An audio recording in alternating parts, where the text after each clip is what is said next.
Good morning, everyone. So thanks, Minjiang, for very kindly invitation. So every time coming to the Singapore is always very refreshing and very illuminating to me. So in my eyes, Singapore is a rising power. Don't just always say China is a rising power. Singapore is a rising power either. In the past 20 years, I traveled a lot, East Asia. I have to say, among the 4 dragon economies in the past 20 years, 2 units or 2, the countries are truly, declining. One is Taiwan, one is Hong Kong. 2 is truly, very impressively, rising. One is Singapore, one is ROK, the South Korea. So I'm very happy. Singapore, my category is a small country, has a great influence. So then we can't just self-restrain on some sort of a perception of Singapore as a small country. So to my understanding, Singapore is small country but rising power. So I'm just trying to use this, my presentation to salute to your great country. I think it's also a very illuminating source for the China's future navigation into the water, into the sea. Let me start my presentation from 2 very primary observations to the maritime security policy of my country. First is, I think the world now are increasingly aware what's the direction my country is heading for. So there's a lot of arguments, there's a lot of view that China now is strategically expanding. So China is pursuing expansionist policy. I think very interesting evidence is Beijing's expanded presence at the maritime domain. For example, China now is going more assertive in a number of the maritime territorial disputes. What I think corresponding to such a, escalating tension over the maritime territorial disputes is China's very, brilliant progress in naval modernization. And then we will see China's number of the warships is truly a little bit fantastic. So last year there was a vivid saying, China not just investing in construction of fleet. We put the one fleet out of the dock. On the other hand, another fleet is still on construction. So the scale and the speed of my country for the naval build-up is truly very, very impressive. So then a lot of people believe China's ambition to be a great naval power, well, characterizing China's dream of marine power. So such a military dimension, well, re-leading China's international effort, and then not just expanding the presence at the sea, but also provide well, direct China's maritime policy over to some sort of a military dimension. So China will be less tolerable to Americans' maritime predominance at the Asian Pacific. Then coming days will more likely see some sort of collision between the 2 powers, the United States and China, at the maritime areas in Asian Pacific. So then China's military modernization and particularly very speedy, the naval build-up sooner or later will bring about some sort of a maritime, the crash between Washington and Beijing. I think another one also, I think very dramatically coinciding with the China's some sort of maritime endorsement is Beijing's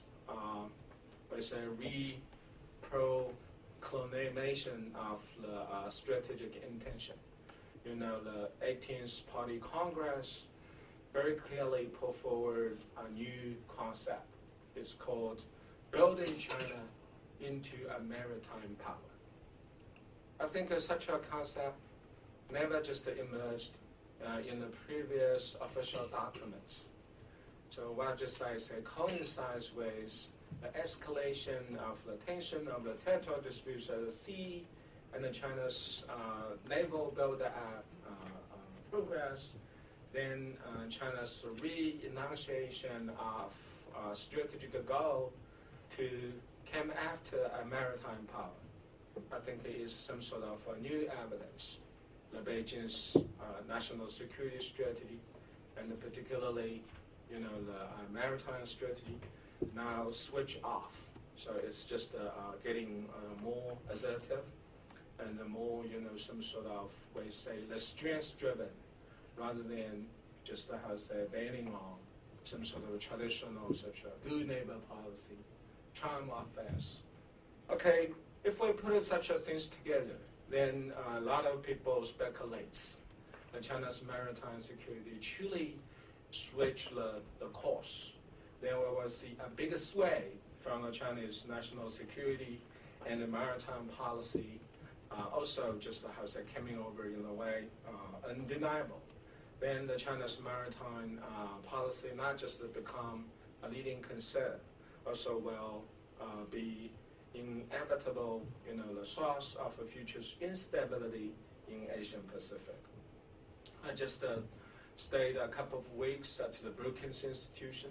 So after this Singapore tour, I also will flying back to Washington and continue to carry on my visiting fellowship at Washington, D.C. So even just a couple of the stays at the Brookings, what impressed me is there is unbelievably growing anxiety about future China's maritime intention, capability, and real policy options. So then I see the mainstream at the Washington community now is very unfriendly to China. So a lot of the analysts and the big heads at the think tank just argue China is truly pursuing a maritime expansion. So Beijing's some sort of intent on dominance at the maritime area by competing and even squeezing and challenging the United States. Also now is on horizon. So then we also see some sort of sequential policy shifts from the United States out of such an anxiety. So Dennis Russell, is Assistant Secretary for East Asia, so made it clear on February 5th of his congressional testimony. So China now is some sort of expansionist source in the Asian Pacific. Non-Taiwan is very disturbing in the regional security, particularly maritime security order. So he also very forcefully, of course, very rarely asked China to make the clarification. Traditionally, U.S. will not just intervene into the sovereign disputes because it's not the American way. So sovereign disputes should subject to the law, and the territorial disputes usually also is a big inflammatory fact to lighting up the nationalistic sentiments. So if you know the Americans' foreign policy of a sovereign state, then we'll see some sort of a long-term prudence. We just don't want to just engage in any interpretation of the territorial sovereign disputes. We just like to sit in the middle and pretend to be the neutral. But this time, I think it's also quite rare that Washington, D.C. made it very, very clear. So Americans' policy over the South China Seas territorial disputes is very confirmatively aligning with some sort of contentious comments vis-a-vis China. So I think it's also a very important message. I think we have to receive and also read very carefully. But anyway, as I say, first of all, we see there's a lot of buzz about what China is going to do. And in one way, China will throw it away into the maritime area. The second is just coupling with some sort of such a growing skeptics and anxiety. I think the main points concerning China's maritime intent and the policy also dramatically shift. Probably the shift is still on the progress. I'm also very curious, for example, how far U.S. will go. It's just stop over rhetorically, some sort of criticism vis-a-vis China, or U.S. will truly, as Evan Maduras, the senior director of Asian Affairs of the National Security Council, was pointed at the end of the last January. China's assertive in the South China Sea will invite the United States to reconsider the military strategy and the posture in the South China Sea. So then, how far U.S. will go is still a big concern, of course, from the perspective of China. So then, I have to say now, the maritime area is a stormy water. I think some sort of friction go much beyond the territorial disputes, and also inevitably, and even we say very ominously, just involving the power struggle, some sort of we say growing strategic competition out of the power relations. But what is really happening to the Chinese maritime policy? Okay, that's a second point. I'd like to give you some sort of my observation. First of all, yes, I have to say I see China's growing passion to build some sort of naval capability. In the past more than 20 years, then Beijing's digital military spending increase really empowers the Chinese PLA to have more, naval build-up. So then we also see such a military budget rise will continue. So naval also has never been drawn more attention from the Chinese leadership. The reason is not just the matter of a budget. The reason is the leading security challenge for China now mostly came from the maritime areas. For example, so we'll see the East China Sea issues, lingering tension between the Beijing and Tokyo. We also very, very questions in one way such a vulnerability of the Tokyo-Beijing relations will lead to the military conflict, even just incidentally. Anyway, I think such a unresolved, strategic, or in other words, we say territory entanglements between the Beijing and Tokyo embolden China to try some sort of military options. I don't want to come up some sort of such a real stakes, which now is getting bigger over the Eastern China Sea.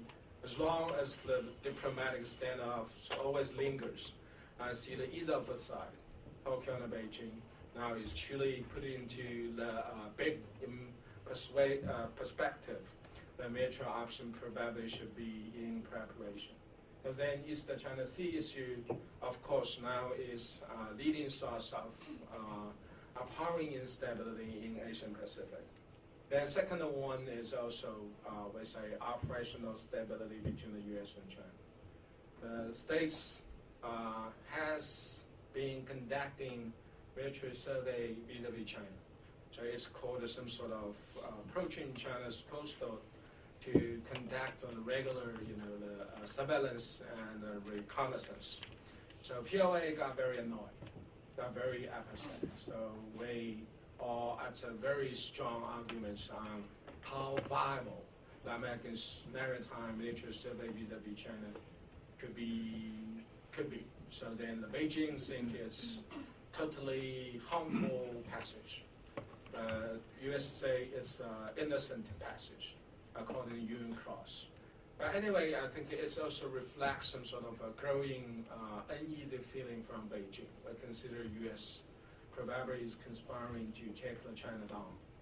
Not just how they keep a close eye on the China's military modernization. So such a U.S.-China's growing military tension also now extending very, very remarkably at the Maritime Sea. Then Beijing just trying to build the military capability and seeking some sort of military option. If the contingency happened, then Beijing could respond in a way very selective. Of course, the third one is it's also concerning China's security posture in Asian Pacific. Traditionally, we see the two island chains. Usually is very deeply, we say, retrenched, some sort of such a maritime fortification, and blocking China from moving outwards into some sort of high sea. For a lot of the POA officers, they consider two island chain is not just some sort of retrenchment. It's also some sort of the news evidence the U.S. Is conspiring to tighten up the encirclement of China. So two islands change. If we're back to, or they back to the Cold War, there was some sort of, we say, the five fronts between communist Asia and, we say, liberal Asia. In the post-Cold War era, two island chains is also signal the regional preponderance of the United States. But now the Beijing considers two island chain is not some sort of the way U.S. Stay very firmly and surely at the regional hegemon. It's also some sort of the Americans the tool to encircle the China. But then we also see different narrative shift. Then I also see the Beijing's growing intolerance. Then the security postures by both sides, not just the China alone, also getting into some sort of disruptive, the new phase. The China want to break out of the at least the first island chain, retrenchment. Of course, U.S. alongside its allies would like to reinforce the first island chain.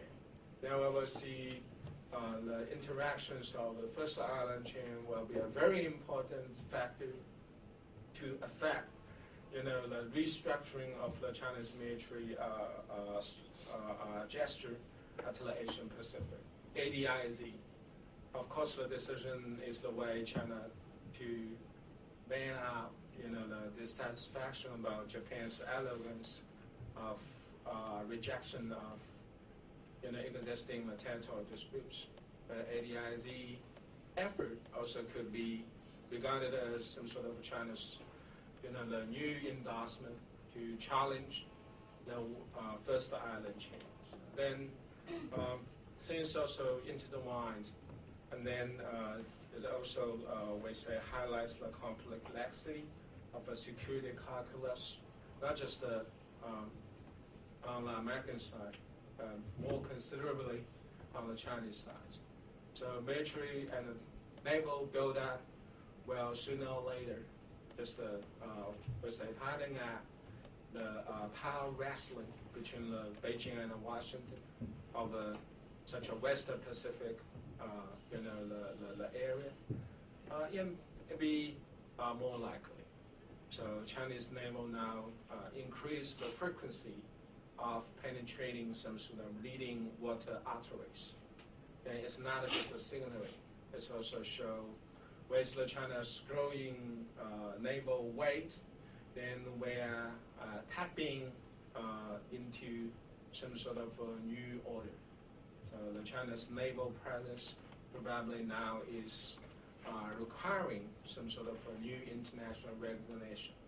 So then such a sense, of course, is another factor dominating the Beijing thinking of security in West Pacific, because China considered they should get some way, not just how to respond to the traditionally, entrenched island chain, then China's capability should in somehow goes beyond such a two-island chain set, some sort of a blockade. So I see such a trend, of course, is grooming, but now is also on the horizon either. I think another factor that I want to pick that to describe the China's maritime security dynamic is there is a bitter and a harder debate in my country. So what maritime power way should be? It's a maritime naval power. It's a maritime commercial power. It's a maritime scientific power. It's a maritime resources power. We have a very bitter debate. Of course, the Chinese people are unbelievably divided. So that's also another factor we needed to have in mind. So there is no, we say, very stable and a steady mainstream. Given some sort of interest group, given different training background, and given there some sort of quite varying, the degree of the international exposure, then China is unbelievably more divided on how to examine the relations with the region in particular and relations with the world in general. So nationalistic Chinese will argue, so U.S. and its Western allies will never give the way to China recognizing Beijing's assent. So we have to be ready to break away from some sort of new maritime order where China's interests could be squarely and also fairly, recognized. And the realist Chinese will contains with the China's assent or the Chinese rise. So the power rebalancing system is also spontaneous. So U.S. is hitting back. Well, Hitler China locked out.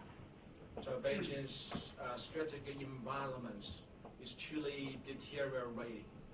So then there's only one way left for China on how we can, secure the China's assent. We have to be more assertive, more decisive to resort to the China's strengths. So such a realist Chinese also see the vigilance is some sort of undeniable companion with regard to some sort of tidying out of the power struggles. Of course, I count myself as internationalistic Chinese. Internationalist Chinese mean I don't think such a power tension or power wrestling are preset. With the China's rise, how we react, how we structure the China strategy, we are also equally insights to what extent the other players will respond to. So action and reaction circle will be a leading driver behind future's power trajectory in East Asia. So we can't just see America's China policy is, we say, destined to be unfriendly or rivaling vis-a-vis China. We also can't just always easily and very hastily come down to the conclusion ASEAN is always happy of the United States and Japan. We have to recognize in today's well-networked world, the China's future depends on how nicely we can react over, we say, the variety of the requests for China. If we can very properly and appropriately responding to the regional, the uneasy motions and change the mood and even deepen the concern and consider with the China's rise, the power shift inevitably will bring about the rebalance of a power system. Then we should calm down and squarely, face up to the growing anxiety, then very rationally, sort out a way to exit from the entanglement of the power politics. So from this perspective, I think that China should respect the ASEAN's China anxiety. We should understand why the U.S. just feel uneasy about rising China. We also absolutely have nothing, to complain about Japan's China bashing strategy. With the China's rise and some sort of a growing agenda, we should understand why the Japanese feel very unsafe about this kind of China. So then, in a word, we should understand what the positions of our neighbors are. We should also understand why they feel, just as I say, anxious about rising China. Then calmly and also very, very less emotionally seek a way to build up some sort of new consensus on how the security order, particularly in the maritime area, to persist. Of course, it's an unanswered challenge. So I have to say, whatever is happening to China, it's maritime security. A couple of factors could very well be more influential in the coming days. First is, I think the China top leaders' vision. They should understand, with the China's rising, a growing stakes China now facing is spontaneous. Power shift is always a driver for some sort of regional power, balance of a power structure. But it's just the Chinese turn, unfortunately, in the recent 200 years.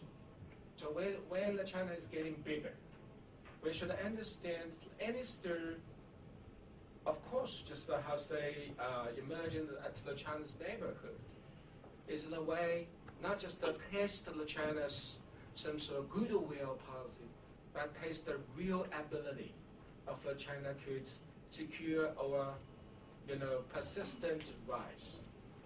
So then there is some sort of very misleading slogan in China. I mean, strength means everything. I'm also critical to this slogan or this maxim. Someone say, until China is ultimately powerful, then relations will be at ease. I see such a logic is really, really ill-received. Only China could secure the solution of all kinds of problems arisen from China's rise. Then China's ascent will eventually secured, rather than strength mean everything. So China's leadership's vision is a real guarantee of how far China's maritime power could go.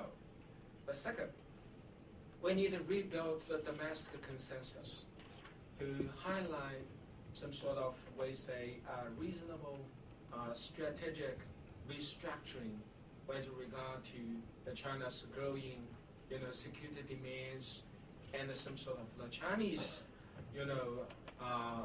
anxiety over how to get to the China safer. Yes, with the China is getting bigger, the U.S. is pushing harder.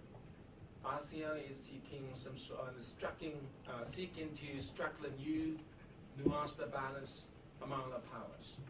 Then we'll see Tokyo is truly unbelievably nervous about what way will be very, effectual to handle China factor. India, of course, also feel, some sort of the China problem, and they'd like to just align with the Japan and other players to combat China's, some sort of a growing strength.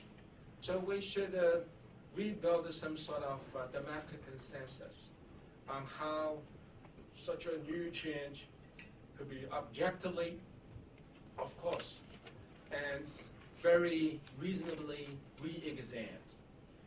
You know, the China's official narrative usually being some sort of ideological spiller.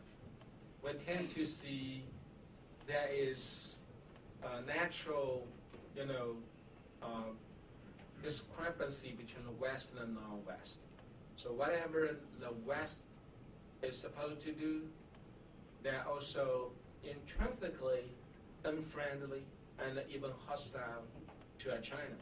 The reason is we're non-West part.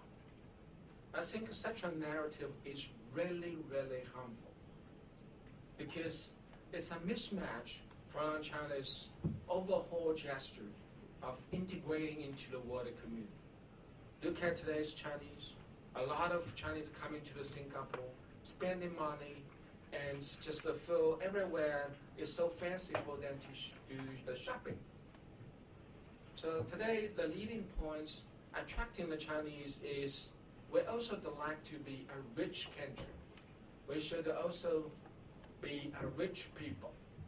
So there is no some sort of such a, we say, very intrinsic divide between China and the world about the West or non-West. So such an official narrative we need also updates. Another factor I have to say is the leadership also should just develop a new domestic system very successfully and effectively reframing the contentious interest group.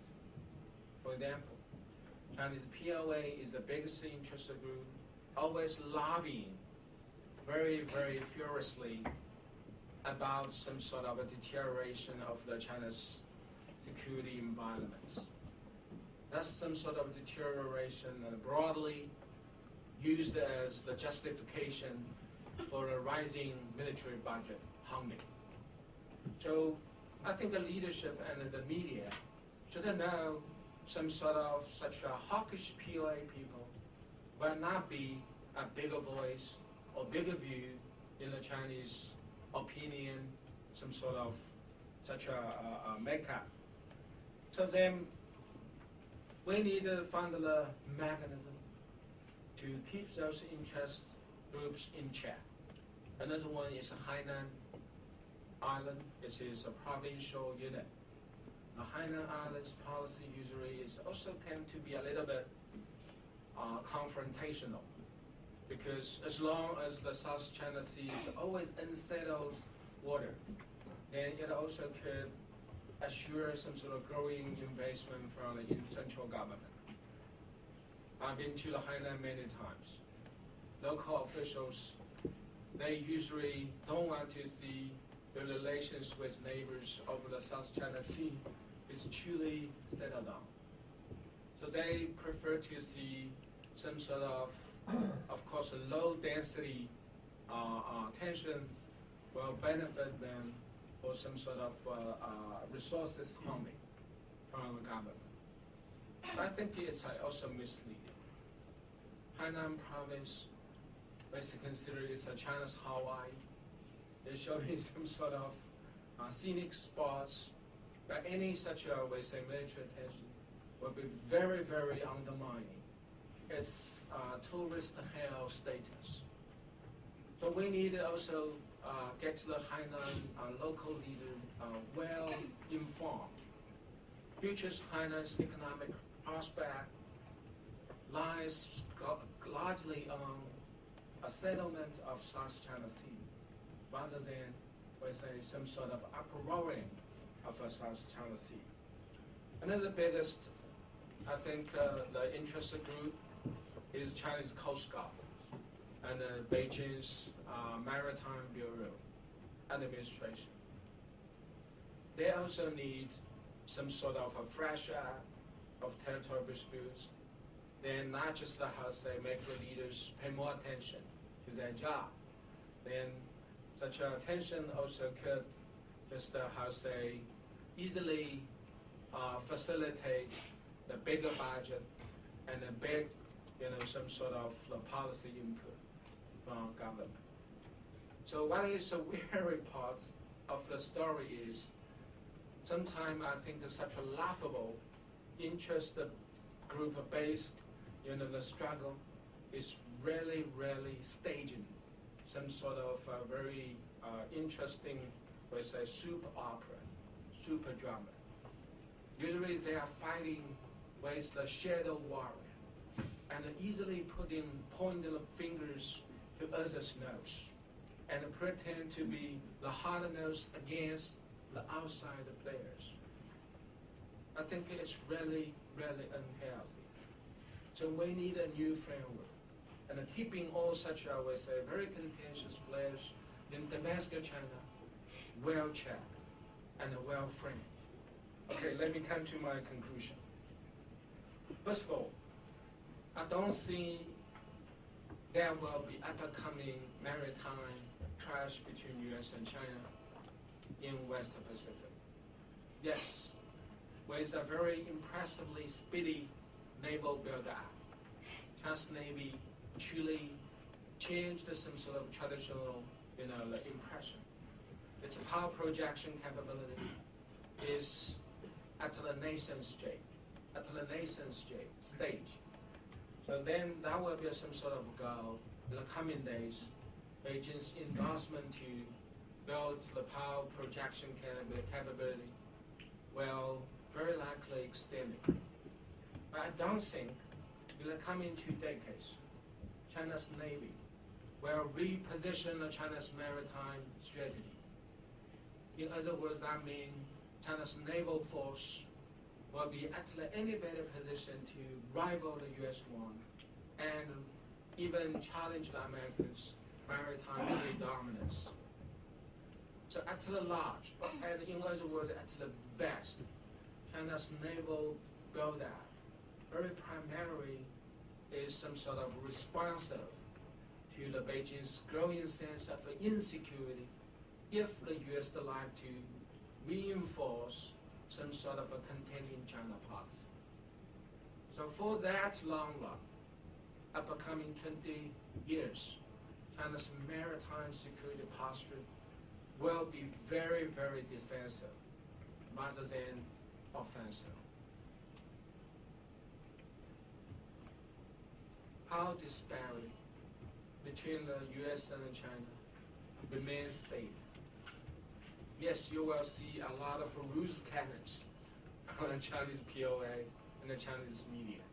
Those guys feel very emotional, but I don't think there is any way we could challenge the Americans' naval predominance. Chinese Navy in the coming years will continue to humble down in face of Japanese Navy. I'm a security guy. I travel a lot between China and Japan. So Japan's naval capability remain taking a bigger lead over the Chinese Navy. So such a power disparity, usually is a sobering bill. So I don't think whatever some sort of, let's say, clamor we will see from the Chinese domestic media, that the deterrence factor remain very effective. Second, China's maritime presence should be welcomed by the local community.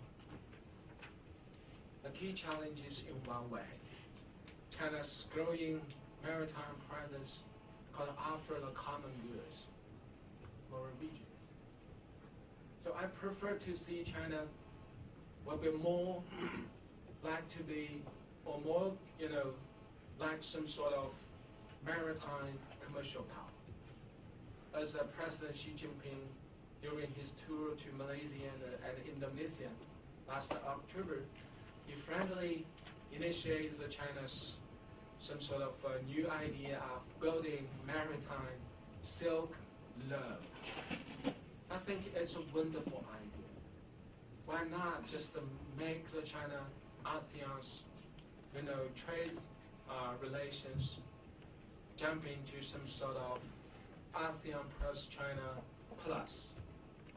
We need a maritime aim, such as reinforce the maritime commercial link. That will benefit the both sides. particularly when India is turning the east. Asian Pacific now is tend to be more Indo-Pacific rather than Asian Pacific. So we could be more able to build a maritime commercial belt and then keep the India, ASEAN, China, Bangladesh, Sri Lanka, of course the South Asia area, well connected. Last one, territorial disputes. I see the China's assertive as a product of power impulse. China's getting bigger. China is getting more strong, more powerful. But don't expect the China behavior will completely stay the same. China, in a very awkward description, is like a 800-pound gorilla walking through the forest, always while making a bigger bend and bigger nose. When China move around, they always will make a bigger noise. But it's not our shame when China getting so bulky. It's not our some sort of the shame when China will move around in some way, probably is disruptive. So then we also need some sort of the new commonality to draw your attention, build a new consensus. What kind of the shared interest could reconstruct it? So I see the Philippines stance of China is understood, but it's a very overreaction. I think the President Aquino very impolitely and even awfully likened China to Nazi Hitler's Germany. I can't say how ridiculous it will be. With American backing, just last month, the military chief of the Philippines also complained that China's claim of the entire South China Sea is nonsense. I have to say, it's a very unhelpful methodology Manila now is endorsing. So we need some sort of nuanced, balanced understanding of how our relations should be very properly and also with appropriately addressed. On the one hand, I encourage my government to make clarification of 9-1. To my hunch, the earlier the better. But on the other hand, China, based on historical rights and UNCLOS simultaneously, our sovereign claim of most of the islands at the South China Sea is legalized. So is there any way to reciprocate some sort of such a mutual benefits? Respecting the history, at the meantime, keep eyes looking forward. So we need a new constructive diplomacy between China and ASEAN. So neither of the way will be problematic and one-sided. Just oversimplifying the balance of power system, or oversimplifying some sort of a traditional entrenchment of historical rights. I see that neither of this approach is destined to fail. Let me stop here. Thanks.